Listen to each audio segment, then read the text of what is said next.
Erros de categoria, aí sabe, erros que normal, você lê e não, isso é inaceitável. É muito estranho. No dia que a gente veio fazer o evento, deu um problema no ar-condicionado. Na hora que eu cheguei aqui, eu tava barrado na porta, eu não podia entrar, né? Então, realmente são coisas estranhas. Gente, o Zé Guimarães, lá vem ali... Acho que vai ser o terceiro processo de hoje. Com a palavra agora o deputado federal por São Paulo, Kim Kataguiri.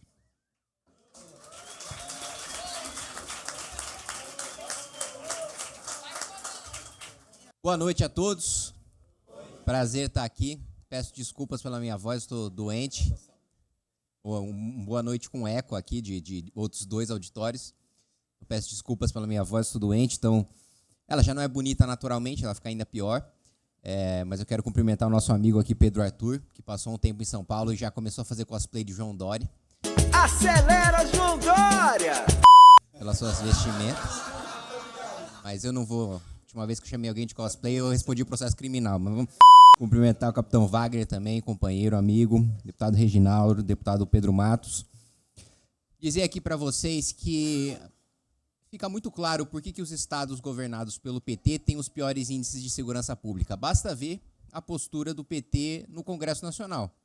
Do ano passado, nós aprovamos no plenário um projeto meu de aumento de pena de furto, roubo e receptação, que hoje...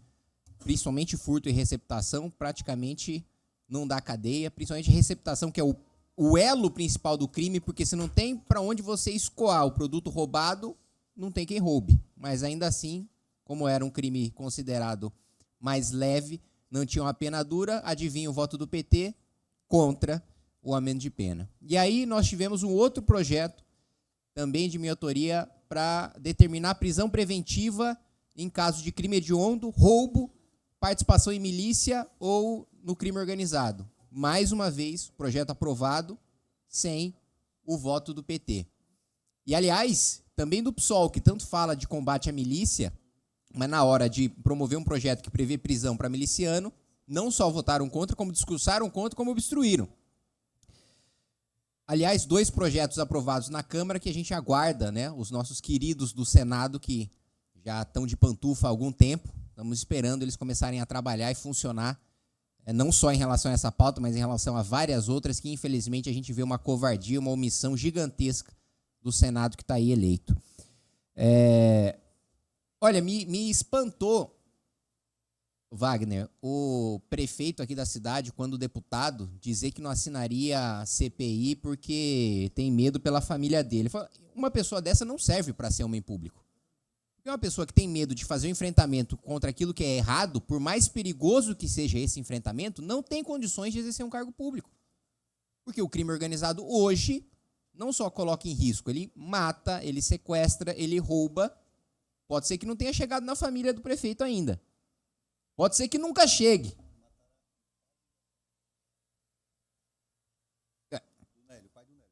Quando começa... Aliás, foi dessa maneira que na Itália reverteram as máfias e o crime organizado. Quando começou a chegar em familiares de ministros da Suprema Corte, quando começou a chegar em ministros de Estado, aí eles viram, olha, ou a gente age ou vai ficar tarde demais. Então, me espanta ver um sujeito tão pequeno, tão mesquinho, a ponto de achar que só precisa chegar na família dele para o problema ser dele. Se ele quer resolver os problemas da família dele, renuncia, vai para a iniciativa privada, que aí ele vai ter toda a liberdade de resolver os problemas dele. Agora, se ele está na vida pública, é para resolver os problemas de toda a população. Então, não conheço esse sujeito, mas já fica aqui registrado meu total desprezo por ele e pela sua pequenez. Outros 2 projetos que nós tivemos na Câmara, um foi a castração química para estuprador, que também, mais uma vez, eu vejo todos os dias, tem petistas e tem psolistas com discursos vazios falando sobre defesa das mulheres. Mas na hora de fato, punir esse que, olha, eu diria que eu considero estupro um crime até mais grave do que homicídio, porque para mim é uma coisa tão degradante, é uma coisa tão... chega você sente a imoralidade chega a te dar um sentimento de nojo físico, né, de uma pessoa, de imaginar que existe uma pessoa que é capaz de cometer um crime tão cruel quanto um estupro. E aí, quando nós vamos tomar uma medida que para mim é até branda, tá? Da castração química. Eu defendo a física mesmo. Mas mesmo da castração química, você vê a votação contrária. Outro ponto a gente votou o endurecimento da progressão de regime para crime hediondo, incluindo aí o feminicídio. Sabe qual foi a defesa que PT e PSOL fizeram? Eles fizeram a sugestão nos bastidores, falar, olha, a gente até vota o projeto de vocês, que é para cumprir 80% da pena no regime fechado, antes de progredir. Mas, desde que seja só para reincidente. Eu falei, entendi. Você precisa matar a segunda mulher.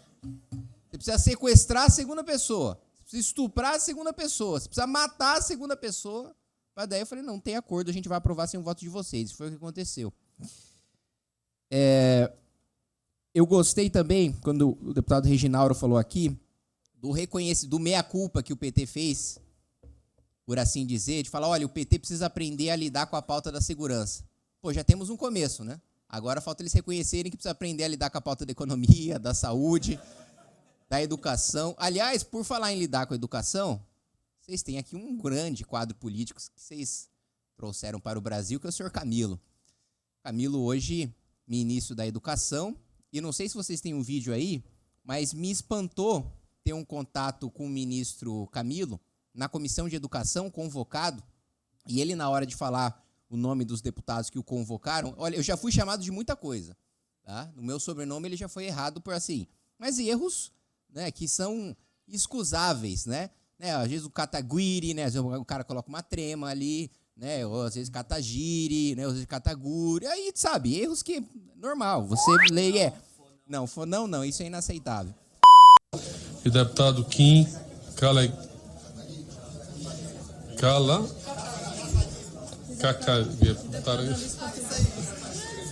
Alice Portugal. Eu falei, mano, esse é o ministro da Educação. E ele tava lendo, e depois ele reclamou que estava mal escrito, mas era uma nota de punho dele. Gente, pelo amor de Deus, o ministro da Educação sabe ler. Então, assim, é uma situação bastante constrangedora. E aproveitando que eu já estou comprando briga aqui com toda a política do Ceará, chegou um caso, vocês também exportaram outro grande quadro político, que é o líder do governo, Zé Guimarães. Gente, o Zé Guimarães, lá vem ali, acho que vai ser o terceiro processo de hoje. Me mata de uma vez!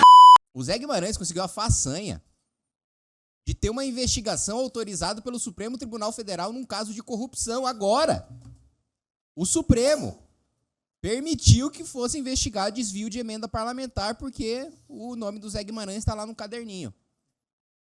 O Supremo Tribunal... Olha, o Supremo soltou o Sérgio Cabral.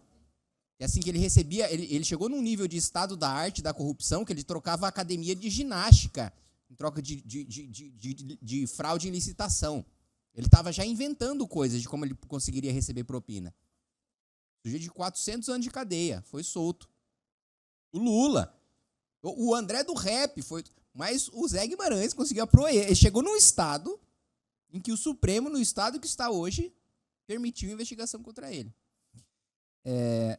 Eu também estou com uma investigação no Supremo Tribunal Federal. Recebi uma cartinha do querido e excelentíssimo ministro Fux. Aí vocês vão falar, pô, é emenda parlamentar? É cargo que você indicou no governo? É corrupção? Não. Estou sendo processado criminalmente no Supremo, investigado, porque eu falei do escândalo do INSS. Veja só, que crime. Você falou, não, mas você roubou no INSS? Não, eu denunciei quem roubou. Aí agora o nosso querido senador Everton Rocha está me processando, querendo que eu seja preso, por dizer que ele foi o primeiro parlamentar citado na investigação do INSS. Então, gente, por favor, não falem que o senador Everton Rocha, vice-líder do governo Lula, do PDT do Maranhão, foi o primeiro a ser citado nas investigações. Porque o senador Everton Rocha, vice-líder do governo do PDT do Maranhão, senador, o Everton Rocha, vice-líder do governo Lula, para quem não entendeu ainda, o Everton, é o Everton, W, Rocha, né? Rocha, né? O PDT do Maranhão não gosta que digam que ele foi do PDT do Maranhão, vice-líder do governo Lula, não gosta... O Kim Kataguiri, é com vocês, plateia.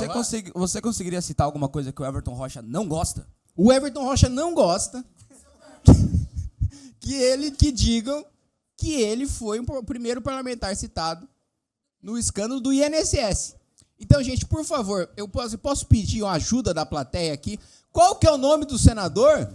Ah, obrigado. O miserável é um gênio! Agora, Fux, tem mais 300. O miserável é um miserável. Então, eu quero finalizar dizendo que todo esse enfrentamento que nós fazemos, ao contrário da covardia do prefeito aqui de Fortaleza, é o enfrentamento daqueles que estão dispostos, que ousam enfrentar a conjuntura perigosa, uma conjuntura que coloca em risco as próprias pessoas e as suas famílias, mas que consideram que isso é o que deve ser feito. Porque tem uma frase do Winston Churchill, que é minha, tá bem distante, minha do Churchill, que eu gosto muito. Ele diz o seguinte: você tem inimigos? Bom, significa que você lutou por alguma coisa alguma vez na sua vida. E se tem inimigos que eu quero ter, é o PCC, é o Comando Vermelho e facções mais perigosas como o Partido dos Trabalhadores. Obrigado.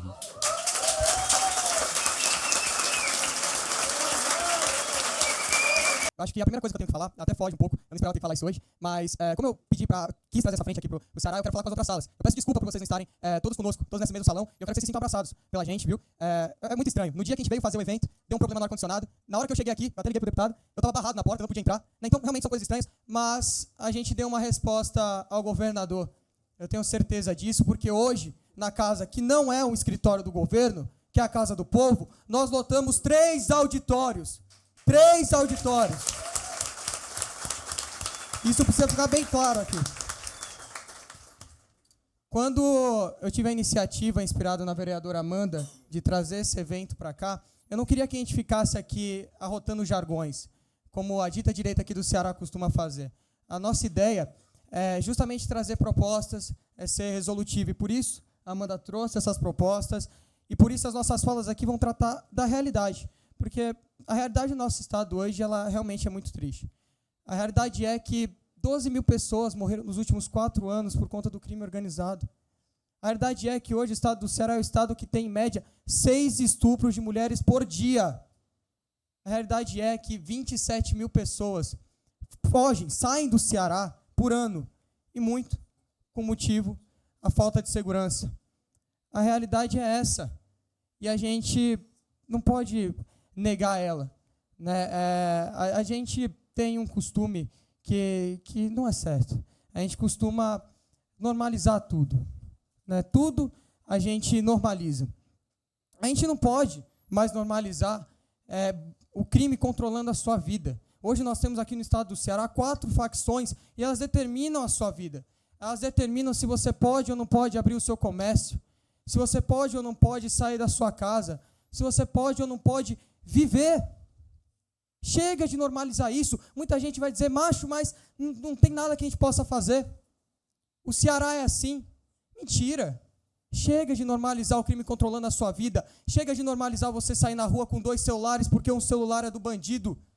Chega de normalizar mãezinha chorando aqui no estado do Ceará, porque o Ceará não é assim. Isso precisa ficar claro de uma vez por todas. E uma das coisas que a gente tem que começar a ter coragem de fazer é de colocar nome, é de começar a identificar os nossos inimigos e entender como eles agem. Porque hoje o estado do Ceará é uma verdadeira terra sem lei. É como se fosse um bang-bang, mas os foras da lei são os xerifes. É como se Bonnie e Clyde fossem os xerifes aqui no Ceará. Eles têm de tudo para combater o crime organizado. Eles têm carro blindado, eles têm segurança, eles têm a caneta na mão. Mas nada fazem. Por quê? É óbvio. Para eles é muito mais interessante se aliar com facção para depois ir comprar voto. Se aliar com facção para depois ameaçar eleitor. Se aliar com crime organizado para dominar território e assim controlar as pessoas. Aqui nessa casa nós temos vários dessa laia. O atual prefeito da capital, o senhor Evandro Leitão, tal qual o homem fraco que é, quando esteve aqui na Assembleia, negou investigar o crime por meio da CPI do narcotráfico. O governador, nas próximas eleições, vai olhar para uma câmera e aparecer na tua televisão, dizendo que o Ceará está maravilhoso. Mas eu duvido que ele tenha coragem de chegar aqui hoje, olhar nos olhos da mãe da Nathan e dizer a mesma coisa. Eu duvido que ele tenha essa coragem. Eu duvido. Assim como o governador fecha os olhos para rumas de chacina que vem acontecendo no nosso estado. Inclusive uma que matou um menino de apenas 10 anos de idade no Barroso, que tinha um futuro promissor na base do Fortaleza. Enquanto ele fechava os olhos para isso, ele punia uma policial com a Maiara, que também está aqui hoje, apenas por ela fazer um vídeo ensinando como se faz um torniquete e lavando uma viatura. Gente, a gente tem que colocar na cabeça que esses caras são os nossos inimigos. Não tem mais como fugir disso. E nós precisamos combater, porque nenhum deles vai ter coragem de chegar aqui hoje e dizer o que nós estamos dizendo. Dizer que nós precisamos declarar guerra ao crime organizado. Guerra ao crime organizado aqui no estado do Ceará, que nós precisamos retomar os territórios que estão dominados, que nós precisamos endurecer as nossas leis penais, para que não aconteça, por exemplo, o que aconteceu com a Letícia, onde ela foi estuprada, o cara foi pego em flagrante, ela foi presa, e meses depois, o cara estava solto e ela estava na sua casa presa com medo. Isso é inadmissível. E nós precisamos fazer esse combate. Eu, quando eu fui ameaçado pelas organizações criminosas, a minha foto estava rodando em tudo que era grupo do Comando Vermelho, grupo do GDE. O pessoal estava pedindo a minha cabeça. Assessores meus estavam sendo expulsos de suas casas porque estavam trabalhando conosco. Armas foram apontadas para assessores, inclusive. E eu passei um Natal longe da minha família. E ali eu pensei, vale a pena mesmo isso? Vale a pena continuar nisso? Mas não só por medo, mas porque eu entendo, e tenho total ciência disso, que eu não tenho o direito de fazer com que meu pai e com que minha mãe chorem a morte de um filho. Eu não tenho esse direito. Mas eu também entendi que eu tenho voz, que eu tenho saúde, que eu tenho plenas condições de lutar para que outros pais e mães não chorem a morte dos seus filhos, e por isso eu não tenho o direito de me omitir. Eu não tenho o direito de fugir dessa minha responsabilidade, assim como todos nessa mesa aqui entenderam que não tem esse direito. E todos vocês que estão aqui hoje também não têm o direito de fechar os olhos para o que está acontecendo.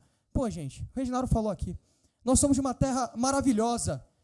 Nós somos a terra de pessoas inteligentíssimas, como José de Alencar, Raquel de Queiroz. Nós somos a terra de guerreiros como o Dragão do Mar. Nós temos a obrigação e o dever histórico de não mais permitir que o nosso povo fuja do nosso estado por conta da criminalidade.